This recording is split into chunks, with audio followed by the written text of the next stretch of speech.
today. The main characteristic that shaped my life is that I'm an albino, aka a fucking albino. Now some of you might think it's difficult because I have to avoid the sun or because I don't see very well. That's peanuts. The awful thing about being an albino is the constant feeling of social rejection. For example, here are a few answers I would provide to my peers as a kid. 1. No, I'm not contagious. If I touch you, you will not become white. Not even if I touch you with both hands simultaneously. 2. No, shock is not my favorite food. I eat yogurt and I drink milk 3 times a day, just like any normal school kid. 3. No, the peep and poo are not white. The poop is yellow and the pee is brown. And these are only questions from the gifted and talented children. Yeah, children can be nasty, but at least they're honest. Adults are much worse, especially these kind liars. People who think they are helping you to deal with your pain by uttering nonsensical, absurd, encouraging lies, such as, "What are you talking about? You don't look white at all." "Don't worry, you'll never get skin cancer." But most I hate the fucking kind liars who told me, "Don't worry, teenage women are superficial, but adult women will never care about how you look.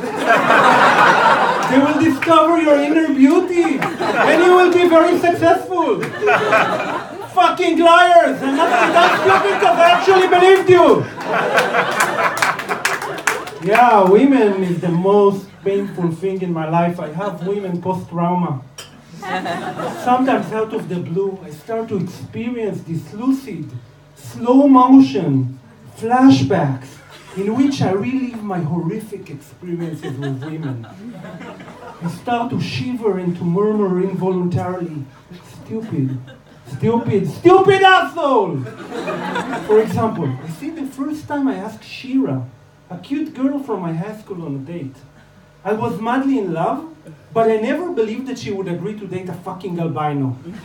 My best hope was that she rejects me for some other reason, because that would mean that being an albino isn't so terrible.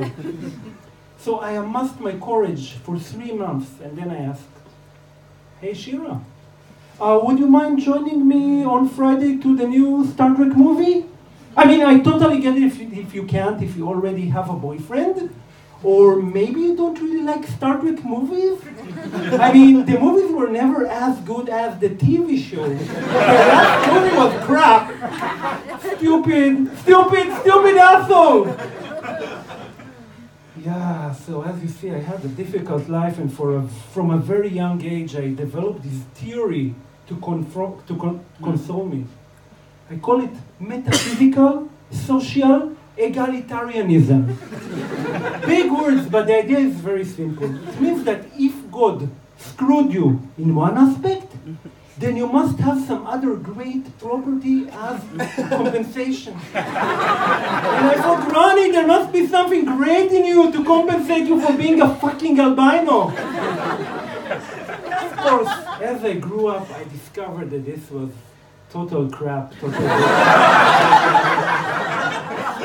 My flaws were never compensated by virtues. If anything, they only bred more flaws. For example, as a kid, when my peers mocked me, I didn't really want to hear them. So I set my CD man to full volume, and now I'm practically deaf. Or, I always wore sunscreen and smelled like the beach. Consequently, my presence reminded other children that they are suffering in school and not having fun in the beach. So they started to subconsciously blame me and resent me. Nobody wanted to be my friend. I never developed social skills. I became very boring and lonely. I stayed in my house all day. Consequently, I developed an obsessive, compulsive, misanthropic personality. And I can continue counting my flaws forever, but you get the idea. Shit breeds more shit. Another consequence of always smelling like the beach is that I developed this crazy obsession for eating fish. Eating an oyster is the pinnacle of my life. I close my eyes and I feel I become one with the wide ocean, with the essence of existence, with creation. Om Namah Shivaya. Recently, however, my vegetarian sister admonished me for consuming too much fish. I started to have scruples, and I realized I need to give something back to the fish community. I decided, if Rani eats fish, then fish is Rani. It's Rani. So I've subscribed to the local fish spa.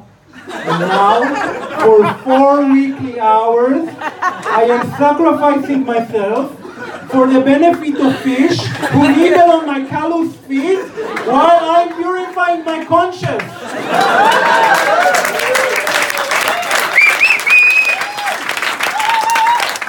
You know, the fish spa makes me slightly hungry. So right afterwards, I go to the local sushi restaurant. And I feel so righteous when I order a modest meal of tuna.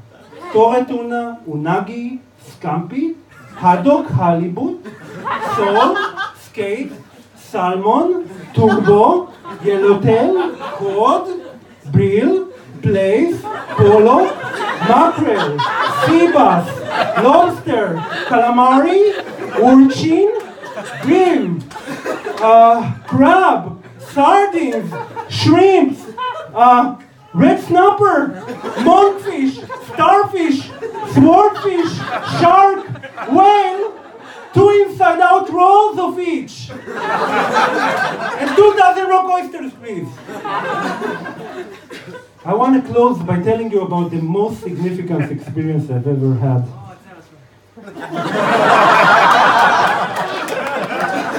Last year, I went to visit this church in Hampstead, and in the churchyard, I saw an albino peacock.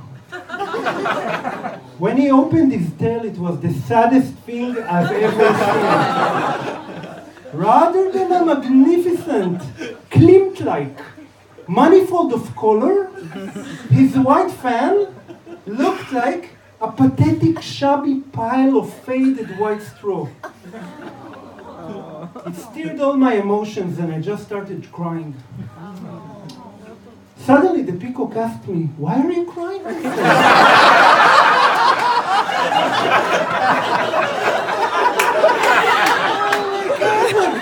What the fuck? Can you actually speak? He said, "Of course. Step closer, let's have a chat." As I approached him, I realized he has a very weird smell. It smelled like the beach. We had this nice chat and we shared our experiences of being albino. Turns out that he also struggles with the ladies. None of the females will mate him because they believe he is contagious.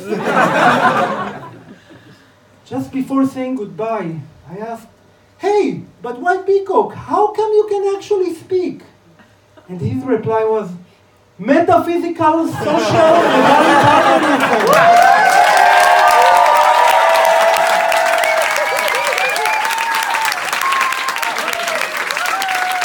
God bless you.